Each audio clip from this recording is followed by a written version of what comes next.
बिस्मिल्लाहिर्रहमानिर्रहीम। अस्सलाम वालेकुम। आप देख रहे हैं हालात। मैं हूं सईद चौधरी। पाकिस्तान मुस्लिम लीग नून, पीपल्स पार्टी, अपोजिशन की दीगर जमातें, PDM क्या वाक़तन इमरान खान की हुकूमत गिराना चाहती हैं? और अगर गिराना चाहती हैं, कोई ऐसा फार्मूला बन सकता है कि PTI ही का नया वज़ीर-ए-आज़म जो है उसको कबूल कर लिया जाए? क्या नून लीग ऐसा कर लेगी, नवाज शरीफ खास तौर पे? और क्या ये जो चालें हैं, डेट ना फ़लाँ तरीक और फिर अदम एतमाद की तहरीक और ये बात और वो बात, ये खबर लीक, वो खबर लीक, क्या ये कारकुनों को अपने साथ मिलाए रखने का या उनको तसल्ली देने का कोई तरीका है, या इसमें कोई हकीकत भी है? और नून लीग वाले एक बड़ी तहरीक जो है उस तहरीक से पहले कोई मुज़ाहरे मज़ूहे कुछ और किस्म के वो करने जा रहे हैं। वो हो सकता है कल ये सिलसिला शुरू हो जाता है, लेकिन वो जो इनकी पंजाब की क़यादत है वो मेरी इत्तला के मुताबिक तैयार नहीं। लंदन से तो हुक्म आ गया था, लेकिन इससे पहले इमरान खान साहब ख़ुद को आलमी लीडर पहले भी समझते थे। अब वो मज़ीद कहते हैं जनाब मैं चाइना और अमेरिका के दरमियान जो सर्द जंग है उसमें वो किरदार अदा करूँगा जो 1969-70 में यही खान ने किया था। इस तरह की बात है। यही खान का नाम तो नहीं लिया, लेकिन वो किरदार ज़िक्र वही कर रहे हैं। और वो जो वहाँ अमेरिका में जमहूरियतों का सरबराही इजलास हो रहा है, 100 से ज़ायद ममालिक वहाँ उनको दावत दी गई है। उसमें पाकिस्तान को भी दावत थी। ये खबर आपकी नज़र से गुजर चुकी होगी कि पाकिस्तान ने कहा सॉरी सार अस्सी नहीं आना होते, बहरहाल अस्सी अमरीका न तलका ठीक रखेंगे, सब ओके रहेगा।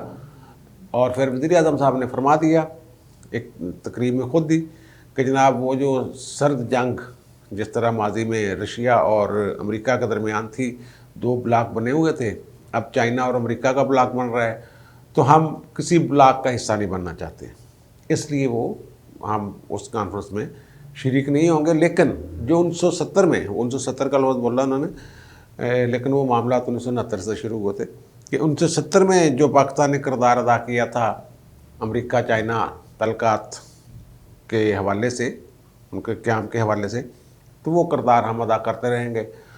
एक तो यह है कि वज़ीर-ए-आज़म साहब को जाना पड़ेगा 1969-70 में। उस वक्त क्या हालात थे पाकिस्तान के और चाइना और अमेरिका के, लेकिन वज़ीर-ए-आज़म साहब को शायद पता नहीं कौन गलतफहमी डाल देता है कि जनाब पाकिस्तान इस काबिल है कि जनाब आलमी जो मामलात हैं उनको कंट्रोल कर सकता है। थोड़ा तो डॉलर कंट्रोल नहीं हो रहा बाजी, ये सुने 178 से हो गया या पहुंच गया। और आपके वज़ीर ख़जाना जो हैं, मशीर ख़जाना, वो कह रहे हैं बैंकों का कसूर है, बैंकों गड़बड़ कर रहे हैं, बैंक गड़बड़ कर रहे हैं। तो भाई फिर स्टेट बैंक से कहें, स्टेट बैंक अब कंट्रोल में नहीं रहा। इस तरह के सर अच्छा वो जो कह रहे हैं जनाब वो मैं सोच रहा हूँ कि ये इनकी बात सुनेगा कौन? अफ़गानिस्तान वाला इशू हल कर लें तो बहुत बड़ी बात है, वो भी कुछ और ताकतें लगी हुई हैं। ये उस कॉन्फ्रेंस में ना जाने का मतलब सीधा ये है, ये कहते हैं हम किसी ब्लॉक का हिस्सा नहीं बनना चाहते। वो पहले समझ लें वो है क्या।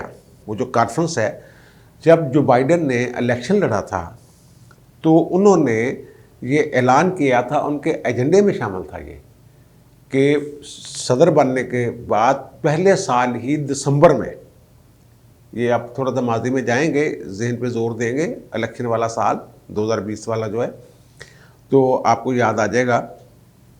तो उनका दिसंबर में तैयारियां शुरू कर दी थी। उनका जनाब मैं एक जमहूरियतों का अजलास, सरबराही इजलास बुलाऊंगा, और उसका मकसद, उसमें उन्होंने बाकायदा वो सिंकियांग का जिक्र किया हुआ चाइना का, कि चाइना को वो एक तरह से तनहा करने का उनका प्लान था कि चाइना जो है वो बहुत जो रसूख फैलता जा रहा है दुनिया में, उसको करना है। और उसका बहाना उन्होंने ये बीच में सिंकियांग का भी जिक्र किया, और उनका था कि जो डीप स्टेट्स है पाकिस्तान जैसी, वहाँ जमहूरी सुधार के लिए और जो बढ़ती हुई आमरीत पसंदी है और जो इंतखाबात चोरी हो जाते हैं जैसे पाकिस्तान में होते हैं, और इंसानी हकूक़ जहाँ पामाल होते हैं, इन तमाम मामलात के तहफ़्फ़ुज़ के लिए, इनको बुराइयाँ ये दूर करने के लिए वो एक चाहते थे कि एक बड़ी कॉन्फ्रेंस होता है। उसमें उनके सारे दोस्त अहबाब तो यूरोपियन ही हैं, जिन्होंने वहाँ आना था, यूरोपियन और नेटो वाले, यूरोपीय यूनियन वाले, और जो गैर जमहूरी ममालिक हैं जैसे सऊदी अरब वगैरह है, उनको उन्होंने दावत नहीं दी। यहाँ वर्मा शर्मा को भी दावत नहीं दी, और पाकिस्तान या इस तरह के ममालिक को यहाँ से मालती इनको उन्होंने दिए। चीन और रशिया को भी नहीं बुलाया, और वो समझते हैं कि वो जमहूरी मुल्क शायद नहीं है, वो वहाँ पाकिस्तान को बुलाया गया था। भाई ये तरीक़ाकार तो ये थे ना सफारतकारी। अब ये है कि इनको किसने सिखानी है, या हमें भी क्या पता, हमने तो माजी में जो देखा है या किताबों में पढ़ा है, उससे पता चलता है कि सफारतकारी कैसे होती रही है, कैसे होनी चाहिए। अगर पाकिस्तान को मौका मिला था ये, तो चाइना के हवाले से अगर वहाँ कोई बात होती है तो चाइना की वकालत करने का भरपूर एक मौका था पाकिस्तान के पास कि जनाब अहमी तो सीधा ना मारी जाओ, गल्ला ना करी जाओ। और वो संक्यांग में जो मुसलमानों के साथ, अक़लियतों के साथ कुछ सलूक सलाह की बात है, तो वो हम इन्होंने को पिछले दिनों हल भी की हैं चीज़ें बहुत सारी चीनी हुकूमत ने। तो उस पर आप उनको चाहिए था कि करते अपना ये कि इन्होंने एक प्लेटफार्म जो है वो छोड़ दिया, और वहाँ ना जाने का मतलब ये है कि अमेरिका की मज़ीद नाराज़गी, पहले नहीं चलिया जा रहा यार, हो पढ़िया नहीं जा रहा। और दूसरा जो चाइना वाला ब्लॉक है उसमें शामिल होने का एक तरह से आप कह लें कि गैर एलानिया तौर पे किसी तो भाई उन्होंने नाल असी दचरी वहाँ जाके बात करते, जो भी था तरीक़ाकार अपनी जो भी वर्चुअल थी वो आप अपनी तकरीर में फरमा देते, वहाँ कॉन्फ्रेंस में शरीक होते, बताते कि जनाब ये इशू ऐसे ना करें, इसको ऐसे करें। अगर आप आलमी लीडर अपने आप को समझ रहे हैं, आपकी कुछ बात में कुछ वज़न होता है, अगर आप समझते हैं तो वे ये कर लेते। वरना आप क्या कहें, हवा में उड़ते हुए गुब्बारे हैं, तो हवा इस तरफ आए तो इस तरफ चले जाते हैं, उस तरफ अपना वज़न वज़न तो है कोई नहीं, ना थोड़ा ना पाकिस्तान का। जिस जिक्र कर रहे हैं ना कि 1970 वाला, वो 1949 में जब ये वाला अवामी जमहूरिया चीन वाला जो है ये, और ये आज़ादी उनको मिली या उन्होंने अपनी इंडिपेंडेंट एक स्टेट कायम की, तो वो ताइवान और फार्मोसा वाला जो इशू था मामला, अमेरिका उनके साथ था, झगड़ा चलता रहा, चलता चलता जो कि चाइना ने ताकत पकड़ ली, वो ज़रूरत बन गया कुछ मामलात में। और चीन का मसला ये था कि उन्हें अक़वाम मुत्तहिदा में रुकनीत नहीं दी जा रही, उन्हें माना नहीं जा रहा था। वो क्यों नहीं माना जा रहा था? या तो वीटो कर देता था अमेरिका, या जो जनरल असम्बली थी उसमें ज़्यादा हामी ज़ाहिर अमेरिका के ज़ेर असर लोग हैं यार, पूरी दुनिया के ममालिक जितने भी हैं जमा तफरीक करेंगे तो ज़ेर असर अमेरिका के निकलते हैं। तो वो लेकिन वो कुछ ऐसे मामला हुए कि ज़रूरत पड़ी कि चाइना के साथ भी कोई मामला ठीक होने चाहिए। ये पाकिस्तान की ख्वाहिश नहीं थी, ये मैं बता दूँ, ये अमेरिका की ख्वाहिश थी। अयूब खान साहब से वो मिले, उन्होंने कहा जनाब जो थे निक्सन थे, वो अगस्त 1969 में शायद वो आए, उन्होंने आके जाइया से कहा कि जनाब इन्होंने ज़रा मामला ठीक करा दो। उन्होंने कहा ठीक है जनाब, मेरी उन्होंने मीटिंग है चीनिया के नाल, मैं जिक्र करदा, लेकिन मैं कहूँगा कि उनका जी वो ये फार्मूसा वही ताइवान वाला जो मसला है, हमारे वहाँ दो बहरी बेड़े खड़े हैं, हम खैर सगाली के तौर पर उनको हटा लेते हैं। तो वो हटा लिए, तो उन्होंने कहा जी हमारे वज़ीर ख़ारजा साहब आएंगे, खुफिया दौरा करेंगे वो चाइना का। वो हेनरी किसिंजर साहब जो हैं वो पाकिस्तान तशरीफ़ लाए, वो साबिक़ IG ये सरदार मोहम्मद चौधरी साहब जो हैं, उन्होंने अपनी किताब में लिखा हुआ है कि वो आए थे, फिर उनको एक नकली निक्सन जो है उनको निक्सन हेनरी किसिंजर को मरी के दौरे पे भेजा गया, लेकिन अंदरून खाना खुफिया तौर पे वो चाइना चले गए थे। वहाँ जाके वो उन्होंने बातचीत की, जो भी की। फिर अगले साल 1971 में जनरल असम्बली का इजलास जब UN का होता है तो वो इनको मान लेते हैं, तस्लीम कर लेते हैं, रिकगनाइज़ कर लिया जाता है अवामी जमहूरिया चीन को एक मुल्क के तौर पर। और फिर उनको जो 5 सलामती काउंसिल के मेंबर हैं तो उसका वो मेंबर बन जाते हैं, वीटो पावर शावर वगैरह हो जाती है। लेकिन अमेरिका ने फिर भी तस्लीम नहीं किया था। अमेरिका ने 30 साल बाद 1979 में बाकायदा तस्लीम किया था, तलक़ात हो गए थे, सारा कुछ मामला ठीक थे। जैसे अफ़गानिस्तान तालिबान के साथ उनकी वो गपशप भी होती रहती है, मुज़ाकरात भी चलते रहते हैं, लेकिन तस्लीम भी नहीं करते। इसी तरह चाइना के साथ मामला था। तो ये खान साहब जो हैं ये इस पोजीशन में अगर हैं तो बड़ी अच्छी बात है। और पाकिस्तान अगर इस पोजीशन में है, उस वक्त पाकिस्तान जो है जो डबल था आपसे, जितना पाकिस्तान आप ऐसे 2 गुना था, और एक बड़ी शिकस्त का दाग भी माथे पे नहीं था। उस वक्त हम एक बड़ी नेशन के तौर पे इस्लामी दुनिया का सबसे बड़ा मुल्क समझे जाते थे और ताकतवर मुल्क समझे जाते थे। लेकिन वो तो नियाज़ी साहब ने वहाँ हथियार फेंक किए, उसके बाद वो बात ही नहीं रही। तो अब खान साहब अल्लाह रहम करे, ये यार कोई तारीख नूं कोई बदल ही ना जावे बंदा, यार कोई ऐसा काम ना कर जावे कि ज़िंदगी भर असी जेडे वो पछताउंदे रहिए, रोंदे रहिए और हमारे अदारे भी रोते रहें। अब आते हैं दूसरे मौजू की तरफ। वो जो मैंने कहा कि अपोजिशन की जमातें क्या चाहती हैं कि गिराना, ये करना, ये वो करना। पहले तो बात करते हैं 5 साल के डील वाली। बहुत सारे लोग कहते हैं, मैं भी ये कहता हूँ कि नवाज शरीफ चाहते हैं कि जनाब ये 5 साल हुकूमत पूरी करे, अपने वजन ना खुद दिखे। ये बात कर रहा हूँ ना मैं काफ़ी अरसे से। ये मैं जब भी बात होती है मैं कहता हूँ वो नवाज शरीफ तो ये चाहता है इस तरह। तो बहुत सारे लोग इसमें से डील का पहलू निकालते हैं कि जब वो बीमार हुए थे तो वो डील के तहत ही बीमार हुए थे और डील के तहत ही बाहर गए थे। चलो मान लिया, ये मुझे पूरा पता है, मैंने जिक्र भी किया हुआ। इनके एक वफाकी वज़ीर का मुझे फ़ोन आया था कि हाई कोर्ट का क्या मूड है, तो मैंने कहा वो तो भेज रहे हैं उसको। तो वो फिर उन्होंने कोई अजीब बातें की थी, जैसे लगता था कि हुकूमत नहीं चाहती कि ये जाएँ, लेकिन वो बहरहाल हाई कोर्ट के हुक्म पे चले गए। तो उस वक्त तासर ये मुझे दिया वज़ीर साहब ने कि शायद मुक़्तदरा जो हैं वो चाहते हैं, रावलपिंडी वाले चाहते हैं कि ये चले जाएँ।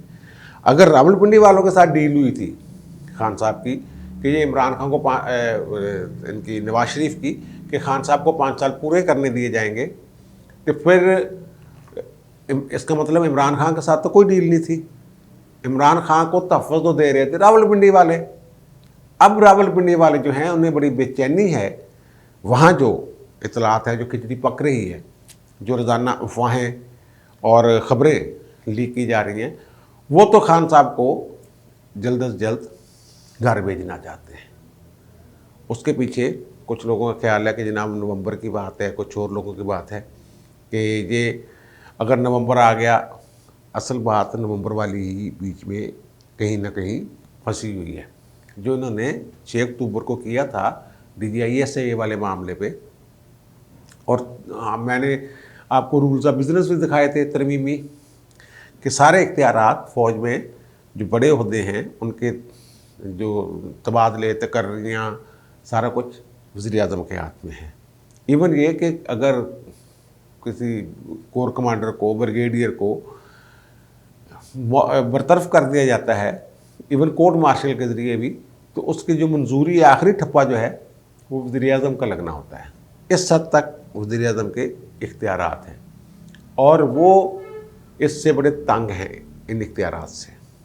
वो आर्मी एक्ट में ज़ाहिर है तरमीम इन्होंने कर दी थी और 64 साल तक जो रिटायरमेंट की उम्र कर दी आर्मी चीफ़ की, 3 साल वो रहेंगे आर्मी चीफ़, और उसके बाद भी अगर उम्र होती है तो फिर एक और एक्सटेंशन भी मिल सकती है। इस तरह की जो बातें थी, वो उस इख्तियार को मुकम्मल तौर पर वज़ीर-ए-आज़म के हाथ में नहीं देखना चाहते। वो नहीं चाहते कि वज़ीर-ए-आज़म नवंबर 2022 में इमरान खान अपनी मर्ज़ी का आर्मी चीफ़ लाएं। अगर हमारी मुशावरत, हमारी माजी में ना जो मर्ज़ी जितने बड़े ख़ुद को समझें कि जनाब हम बहुत बड़े फन्ने खां वज़ीर-ए-आज़म रहे हैं, कहीं ना कहीं फ़ौज का किरदार ज़रूर था नए आर्मी चीफ़ के तकर्रर के हवाले से। इवन जनरल बाजवा के तकर्रर में रहील शरीफ का किरदार था। ये मैं बता रहा हूँ आपको, तरदीद कर दें इसकी, खोल के मेरे साथ बैठ जाएं, मैं बताऊँगा कहाँ कब कैसे हुआ था ये बात। तो जनाब ये वो बहरहाल ये एक इशू है कि जनाब, और दूसरी बात कि जनाब वो 5 साल की डील वाली तो मैंने जिक्र कर दी है कि क्या ये गिराना चाहते हैं, वो गिराना चाहते हैं, पीपल्स पार्टी गिराना चाहती है उस अंदाज में, अपने अंदाज में। PDM की कुछ जमातें गिराना चाहती हैं, नून लीग में बहुत सारे लोग गिराना चाहते हैं, लेकिन नवाज शरीफ अब भी उस बात पे कायम है। उन्होंने कहा जनाब डील नहीं करनी इनके साथ। वो गए हुए ना इजाज़ साहब के बारे में, खुर्रम दस्तगीर ने कहा है कि जनाब वो कोई बंदों को वो गए हुए हैं जाके जनाब जो अपोजिशन वालों के साथ बातें हुई हैं उनकी, जो उनके साथ राब्ते में हैं और तहादी जो साथ मिले हुए हैं वो कायल करने गए हैं नवाज शरीफ को, उनकी बादशाहत भी करवा देंगे, वो हमारे साथ रहेंगे। उनकी बात ठीक है, लेकिन उस वक्त तक ये मामला तय नहीं होना जब तक वो आईनी दायरे के अंदर रहने की बात नहीं करते। आईनी दायरे के अंदर रहने की बात करते फिर उनको इमरान खान क्या बुरा है? अगर आईनी दायरे के अंदर ही रहना तो फिर इमरान खान का क्या उनको बुरा है? वो अपनी मर्जी के जिसको मर्जी आर्मी चीफ लाएं, फौज अपने हदूद में रह रही है तो फिर वज़ीर आज़म का जो इख्तियार है वो इंडिपेंडेंटली इस्तेमाल करेगा। सीधी सी बात है। नवाज शरीफ ये कह रहे हैं कि जब तक सिस्टम, अब रियासत से आएंगे ना वापस तो बहुत सारी चीज़ें खुल जाएंगी, वो अपने दोस्तों को बताएंगे क्या होता रहा क्या नहीं होता रहा। तो वो कहते जब तक सिस्टम ठीक नहीं होगा, यानी सिस्टम ठीक होने का मतलब ये है कि रावलपिंडी वाले अपनी हदूद में नहीं रहते, आइनी हदूद में नहीं रहते। आइन में जो कसम खाई हुई है उन्होंने हलफ में कि जनाब हम सियासत में मुलव्वस नहीं होंगे, उस वहाँ नहीं जाते। वो कहते कोई मुल्क का निज़ाम नहीं चल सकता। वो ना नवाज शरीफ चला सकता है, ना मरियम, ना शहबाज, ना बिलावल, कोई भी नहीं चला सकता। वो कहते हैं फिर वैसे ही रहना जैसे अब हो रहा है, जैसे अब हो रहा है वैसे ही होता रहना है। वो देख लें, आप फैसला कर लें कि क्या करना है कि जनाब आपने हर 2-2.5 साल बाद वज़ीर आज़म को बदलना है, उनकी जो उनके नीचे लग के या उनकी गालिब हैसियत जो है उसको कबूल करना है, तस्लीम करना है, या फिर एक वाक़ईतन कि जमहूरी हुकूमत अपनी पॉलिसियों के मुताबिक आप ये बनाना चाह रहे, इस तरह की वो बात कर रहे हैं। और जो इन उस तब्दीली की बात है कि अगर ये बात लंदन से एक खबर है, 2 खबरें हैं, एक खबर को थोड़ा सा मैं सेंसर करके बता रहा हूँ। लंदन वाले ये चाह रहे हैं नवाज शरीफ के साकिब निसार के ख़िलाफ़ एहतजाजी मुज़ाहरे शुरू किए जाएँ कि कौमी मुजरम गिरफ़्तार करें, आइन तोड़ा, इस तरह की कोई बात है। हो सकता है आज को कल यानी जुमे को कोई मुज़ाहरे वगैरह हो जाते हैं, लेकिन वो पंजाब की जो क़यादत है वो थोड़ा सा वो कहते हैं कि भरपूर अंदाज में कुछ करना चाहते हैं, पूरे पंजाब में एक दिन करना चाह रहे हैं। इस तरह थोड़ा सा डिले हो गया है, लेकिन वो होगा। वो एक लाइन आ गई है ऊपर से कि इनको साकिब निसार को अब ये टारगेट करना है। और दूसरी इतला ये है कि अगर मुक़्तदरा बहुत बेचैन है कि जनाब लाजमी भेजना है और मार्च से पहले भेजना है और 23 मार्च से पहले भेजना है, 23 मार्च की परेड की सलामी कोई और या वहाँ कोई और तकरीब में मेहमान ख़ुसूसी हों, ये साहब ना हों, इस तरह की बातें भी इस हद तक बातें हो रही हैं। अगर पीटीआई के अंदर से कोई बंदा आता है तो उसको भी नवाज शरीफ साहब कहते हैं नो। वो इसलिए नो, वो कहते हैं कि अगर वो 1-2 माह बाद असम्बली में बर्खास्त करके 1-2 माह में इलेक्शन में चला जाता है फिर तो ठीक है, लेकिन अगर 1.5 साल उसको देना है, फिर एक नई मुसीबत गले डालनी है, फिर नहीं। और फिर उनके पीछे वही ताकतें, फिर तो वो ताकतें और मज़ीद जिनके ख़िलाफ़ वो बयानियाँ लेके बैठे हुए हैं नवाज शरीफ, वो ताकतें मज़ीद कुव्वत पकड़ जाएंगी। वो नहीं ये चाहते कि ऐसा हो। हाँ, अगर ऐसी कोई कमिटमेंट करके आता है बंदा कि ठीक है जनाब फेयर इलेक्शन करवा देंगे और उनको भी जो है वो भी अपनी कहते हैं कि जनाब अपनी हदूद में है, फिर तो ठीक है। वरना या साथ अगर इस दौरे पे गए हुए ये सोच कर कि जनाब हम पता नहीं मैं क्या तीर मार के आऊँगा, तो वो भी उन्हीं के साथ उनके मामला फिट है ना, वो भी मसालत वाला ग्रुप है। तो ये अब आने वाले दिनों में चीज़ें खुलती जाएंगी। मैंने कहा था 20 नवंबर के बाद चीज़ें खुलेंगी, खुलती जाएंगी। अब वो जो हमारे कानों में आहिस्ता आहिस्ता सरगोशियों के अंदाज में खबरें देते थे, अब ज़रा खुल्लम खुल्ला भी वो बातें करने लग गया। मुझे इजाज़त दीजिए, इंशाल्लाह दोबारा मुलाकात होगी नए व्लॉग के साथ। अल्लाह हाफ़िज़।